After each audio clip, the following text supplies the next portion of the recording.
Mga boss, kumusta kayo? Ayan, at dahil ilang araw tayong di nakapag-upload ng mga video natin. So ngayon, tara samahan nyo ako. Tuturuan ko kayo paano magpadala ng gamit o parcel sa 7-Eleven. So ayan, tara. At ayan na nga mga boss, ayan. Punta kayo dito sa 7-Eleven, tapos pindutin nyo yung pinakauna. Tapos ayan, second, pindutin nyo ulit yung pinakauna, tapos yan, sunod-sunod lang yan una, tapos makikita nyo dyan yung ibon, ayun, and then pindutin nyo ulit yung pinakauna, tapos yan, lalabas yan. Kailangan nyo lang yan, kahit di nyo basahin yan kasi Chinese yan, so pindutin nyo lang yung pangalawa, yun. Pagkatapos nyan, ayan, pindutin nyo yung may arrow down at saka arrow up, so yun, 1 to 1,000 yan ang kiklik nyo. Tapos lalabas na yung 60. So yung papadala natin may shipping fee 60 NT. So tayong magbabayad yan. Tapos click nyo lang doon, proceed. So yan, pagdating dyan, pindutin nyo yung una. And then pagkatapos dyan mga boss, ayan, merong Chinese, ano dyan, Chinese at saka English. So ilagay nyo muna sa English. Tapos yung unang dalawang column, ayan, yun yung sender. So tayong sender, pangalan natin. Tapos yung pangalawang blank, yan number natin. Tingnan niya yan. Ayan, pagkatapos natin ma-type yung sender, dito naman tayo sa pangalawa. So yung unang blank, ayan, yun naman ang receiver, pangalan niya, tapos yung pangalawa, number. So ganyan lang siya kadali mga boss. Ayan. Tapos pagkatapos niyan na i-type nyo na yung number, pindutin nyo lang yung nasa pinaka pangalawa. Tingnan niya.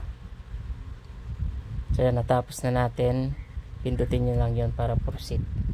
Iyon. After that, ayan, makikita nyo dyan doon sa may unang blank na white, ayan, makikita nyo dyan yung 7-Eleven address. So gagawin natin dyan yung 6 digit ng resibo, yun na lang ay type natin para hindi na tayo mag search ng address. So yan, pagkatapos nyan, i-click nyo lang yun. So yan, lalabas na yung address ng 7-Eleven na pagpapadalhan nyo. Pagka okay na yung address, yan, click nyo lang doon. Tapos yan, lalabas na yung pinil up nyo. Double check nyo lang yan kung tama yung number at yung pangalan. Yan, kailangan dapat tama yung number kasi pag may message ang 7-Eleven sa receiver. Pagkatapos nyan, ayan, maglalabas na yan ng resibo.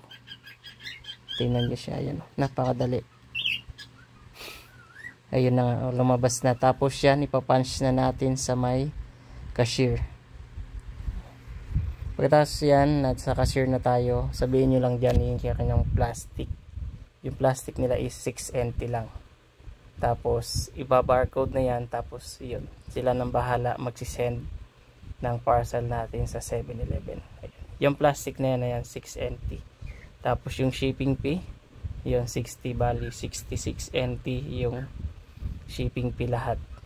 So yan, ganyan lang kadali mga boss sa mga gustong padala ng mga 7-Eleven na gamit. Ayan, panoorin nyo lang tong video to, step by step paano magpadala. Iyo.